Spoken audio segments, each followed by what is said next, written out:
Hey, Sal, Hello, Evelyn. you starting to feel better? Yes, I am. Thanks. Oh, good. I was very tired by the end of the last week's meeting. So I think so were we all, but I'm sure you were especially tired. Yeah. It was a long day.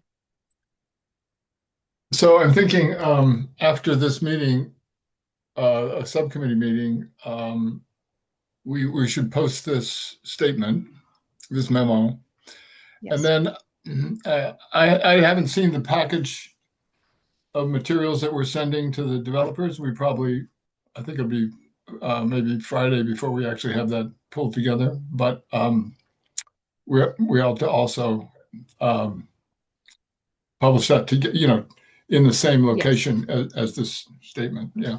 So absolutely. I'll plan on updating the website with a little, like a call out box that shows the updates from today. yeah, and I think Stephanie will know exactly when she's got the package ready. I'm sure she's been reviewing it. So Yes, perfect.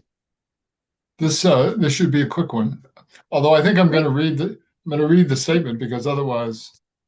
Yeah, that makes Well, sense. I mean, people can then go to the video. I don't know. Hmm. We only have a few folks here, but Yeah.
I think we'll just wait a minute for Stephanie. I think she's planning to be here. Yeah.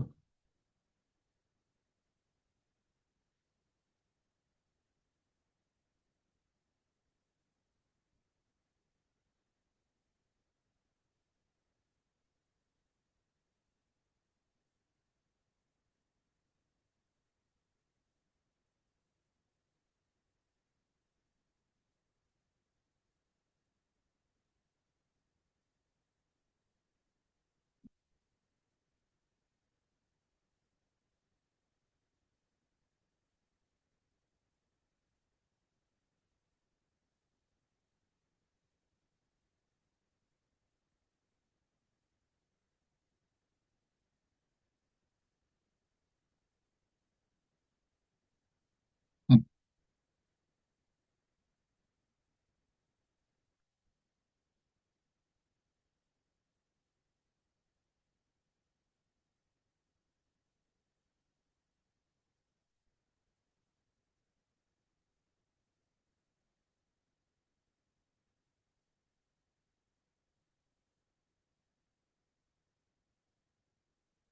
Well, why don't we get started? I'll call the meeting to order at 12:01. Um, without objection, we will approve the agenda. Hearing no objection, the agenda is approved. Um, oh, hi, Stephanie. Welcome. We just started. Great, thanks. Sorry, I'm late. So, really, the purpose of this meeting is to announce the next step in the process. And I thought since the statement that we've prepared is only two short pages, that I would read it. And then we will post it. We'll post it online where people can access it. Does that make sense to everyone? It will be posted and shared out, and also be the basis for what we go back and talk with the developers about. Yeah, precisely. So without objection, I will read it. Memorandum to the Montpelier City Council from the Country Club Road Subcommittee, April 29th, 2026, concerning the Montpelier Country Club Road process update. Section 1 summary. The Country Club Road Subcommittee has completed its evaluation of the 4 proposals submitted in response to the city's RFP for the development of approximately 20 acres at 203 Country Club Road. Following review of written submissions, developer interviews, and third-party financial analysis, the subcommittee recommends advancing Chinburg Properties and DEW Properties to the next phase of consideration. Penrose presented a highly qualified and professional team, but its rental-only model does not fit the city's vision for a mixed tenure community at this site. Executive Suite invested substantial time illustrating alternative development approaches that align with emerging goals of the city. However, the team did not demonstrate the professional or financial capacity needed to meet the city's partnership threshold. Section 2, teams to advance.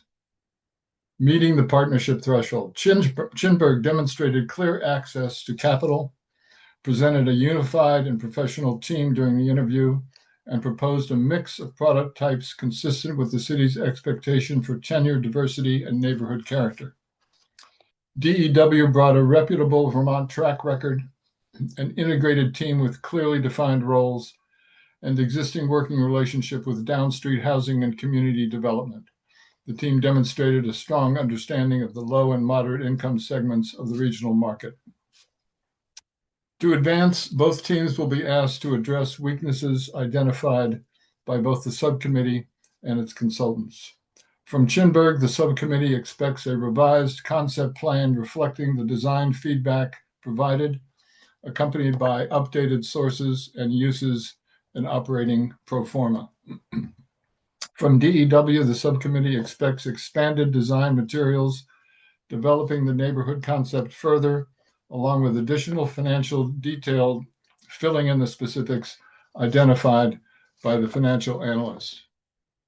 These 2 teams will be given a list of questions generated by the subcommittees following the interviews, plus the findings of the financial analyst report and the raw data from the public input form for all 4 proposals.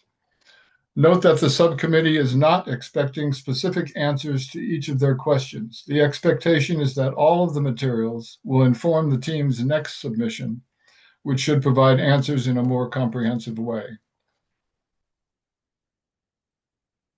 The next phase of evaluation criteria. The subcommittee will evaluate next phase submissions against the following principal questions. How well does the proposed design respond to the city's vision, to the housing needs of the region, and to the current uses of the existing building and recreational plans for the property? Is the proposal conceptually feasible? How reliable are the identified funding sources, and where are the vulnerabilities? Section 3, teams not selected to advance. Penrose's proposal is structured exclusively around rental housing. Both Penrose and the city were in agreement during the interview that absent a home ownership component, this proposal is not the right fit for Country Club Road site at this time. Penrose remains a credible potential partner for future opportunities where its model and the city's needs align more closely. Executive Suite's proposal is rich in detail and generated substantial public discussion about the city's development objectives. The team's principal, however, did not attend the interview, and neither the written materials nor the presentation established a clear leadership structure or chain of accountability for execution. In addition, the financial picture submitted is unclear and incomplete. The financial analyst's findings determined that the financial elements of this proposal are non-actionable. The full council has access to the report, and Executive Suite's findings will be shared with Executive Suite confidentially so as to provide context for this decision. On balance, the subcommittee does not have confidence in the team's capacity to bring the proposal's vision to fruition and concludes that the risk to the city of advancing this proposal is too high. Section 4, Housing Needs and Market Feasibility. The subcommittee's recommendation and the full council's decision on a partner will be informed by public input and must be based on the data provided by state, regional, and local resources. The 2026 Montpelier Housing Assessment prepared by the Central Vermont Regional Planning Commission provides a framing of the conditions to which this project is responding.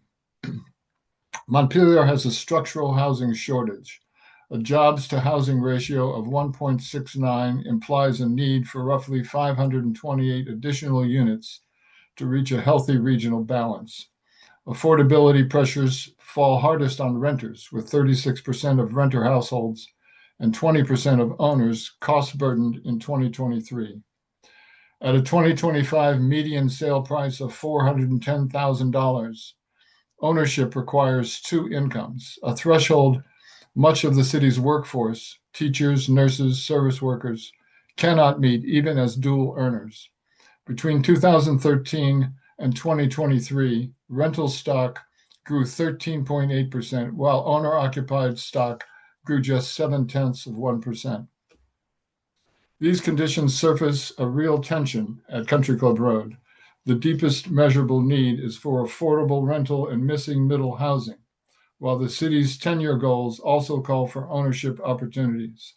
The recommended team's product mixes will need to address both. Section 5, final section, is the timeline. The team has updated the timeline based on expectations of advancing these two teams and the investment of time needed to build a solid deal with the selected partner. Between now and June 1st, the developers will revise their proposals. The subcommittee will hold a check-in meeting on May 21st. Between June 2nd and June 16th, the subcommittee will review, ask follow-up questions, and deliberate on the revised proposals. June 17th to July 8th, the final vetting will take place, references, proof of financial capacity, and so on. July 15th, the subcommittee makes a recommendation to the council. July 22nd, the council makes a final decision. September 7th is the target date for the letter of intent, and October 19th is the target date for a development agreement.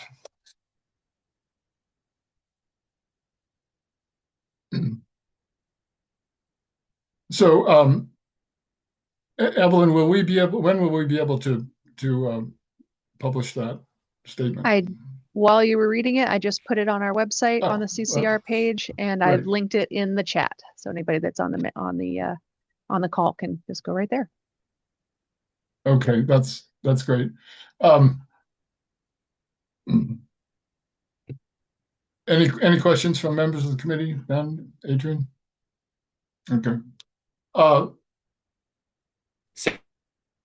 Let's move to public comment. Would anyone... Actually, I do want to quickly say one thing. Oh yeah, go ahead, Ben. Oh. Go ahead, Ben. Sorry, I just wanted to say that I really appreciated the proposals from all the teams and thank them for the efforts in putting them forward. I think it really engaged the community in a good conversation, and I know this committee worked hard to evaluate them. So really appreciate all the good work that went into those. Yeah, thanks, Ben. My sentiments as well. Adrian. Yeah, I just want to reiterate that, and just, I think this is, as we go through this process, this is a lot of work, and, a lot of work on the developers that have submitted their proposals.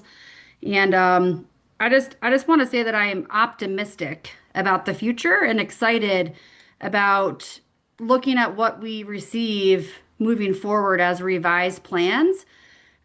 This is an exciting process. I know that sometimes this could be really frustrating to the public who don't go through this process often.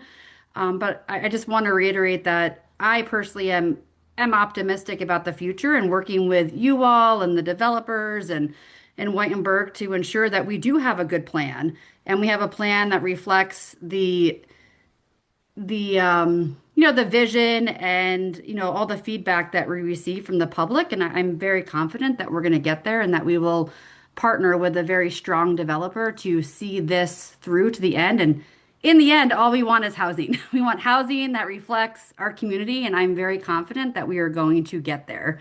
So that's just what I wanted to say. So Yeah, no, that's great.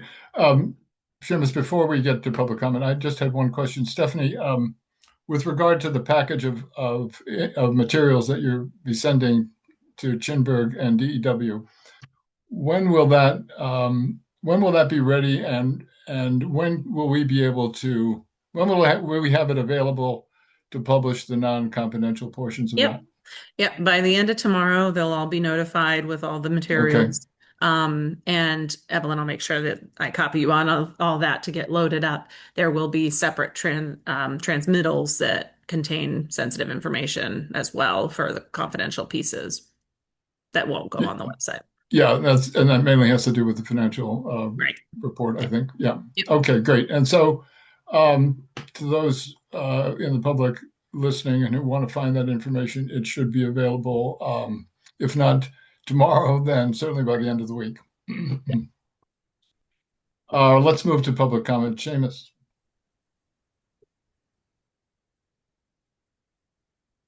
Hi, all. Just wanted to make a brief comment and say that, like, I'm really excited about moving to this next stage and share some of the optimism that's been expressed here. It's great to hear that, priorities around feasibility and city goals are being communicated to the developers in this next phase. I think that's really important. And I was particularly glad to hear that, in these revised proposals, the developers will get the results of the survey. I thought that was a great process with valuable input. And I think it'll give the developers insight into the community visions and priorities. It was really cool to read like the summaries from Stan and see the participation and engagement in that way. And yeah, I just want to thank the subcommittee and neighbors for, this process and effort. It's been great to follow along, from the listening session to the survey, the interviews, and these meetings. Myself and a lot of neighbors are really excited about this and addressing the housing shortage in Montpelier for working families. So we appreciate your work, and just wanted to chime in and say that. Thanks for the encouragement, James. I very much agree about the raw input. We debated that a little bit, but the decision was that to just let them see what people had to say about all the proposals, and give them that ought to give them the input some of the input they need to make the revisions that we're looking for. I did want to clarify that just real quick, Sal, because yes, we will be sharing the raw data that was feedback, including all four firms, so that the teams to advance can see what folks thought of the other plans too, and take that into consideration. And thank you, Seamus, for your participation. And I'm just a little disappointed there's not a baby in the frame right now. So that's all right. I'll make sure that baby doesn't have to participate all the time, but it was a real good addition last time. So thank you. Next time. Ben, go ahead. Yeah, Sal, I just a point of order or clarification. I'm sorry that I missed this. I should have said it sooner, but just in terms of making sure that we're dotting all our I's and crossing our T's, do we want to, as a committee, take a vote, right? Because this is kind of reflects the decision of the subcommittee. And I think it might be worthwhile to just take a vote to kind of memorialize that this is the decision that we've made. No harm in that at all. Do I sense a motion coming? Sure. I move that, what am I moving? I move to affirm that the contents of the memo reflect the opinion and decision of the Country Club Road Subcommittee. I think that works. Is there a second? I'll second. Without objection, the motion passes. Thanks. Good. Is there any other public comment? Is there any other business? Yes. Sal, Oh, yeah, Steve Whitaker. yes. Steve. I go want to ahead. just point out that when I keep hearing this repeated reference to the city's vision. The city doesn't have a vision. The city has one line in the city plan that says continue to implement the actionable plan, which was eviscerated by the May 20 memo Mike Miller lied to you about. So this idea that you're implementing or choosing a developer to implement the city's vision is totally misleading. It's disingenuous. The fact that you're running a public participation process, and you've heard repeatedly from former Housing Conservation Board, her name escapes me at the moment, Polly Nickel and David Kidney, that due to one of the finalists dropping out, that O'Brien Brothers should have been invited to present a proposal. And you said, oh, that's why we have having these meetings. You said that on March 12th, and it was all just lip service. It's that no outreach has been done to invite O'Brien Brothers to make a proposal. So these are cartoon maps without brownfield delineation completed. None of these maps have any bearing at all on what could be built there. Y'all have neglected to tell the council that they need to make a decision on the remediation standard by which we will attempt to clean up the brownfield. That will define what areas are buildable and what areas may be capped and regulated. And then you got a city manager making false certifications to the federal government and applying for duplication of benefits, violating the ACCD action plan for CDBG-DR, without a civic program defined in a master plan. What is the public infrastructure? What are the community centers? Where are the workshops? Where are the bus stops? Where are the lighting? Where are the benches? Without that civic program, you have nothing to do but forfeit our prerogative to the developer behind closed doors. And I'm not going to let that happen. So the subcommittee is being led around by the nose by a consultant who's got a conflict of interest with a contingent fee. Steve, thank you. Really, this is Don't just cut me off. This is my time to express myself. This is my public comment. And your time is up. No, it's not up. It is. So, Steve, you're out of order. I'll see you in court. Is there any other business? Hearing none? Oh, sorry, Sal. I just want to say, Sal, sorry. I just want to say one thing. I always appreciate Mr. Whitaker's perspective, but I just want to acknowledge I have confidence in our staff and do not believe that they're lying to us. Thanks, Ben.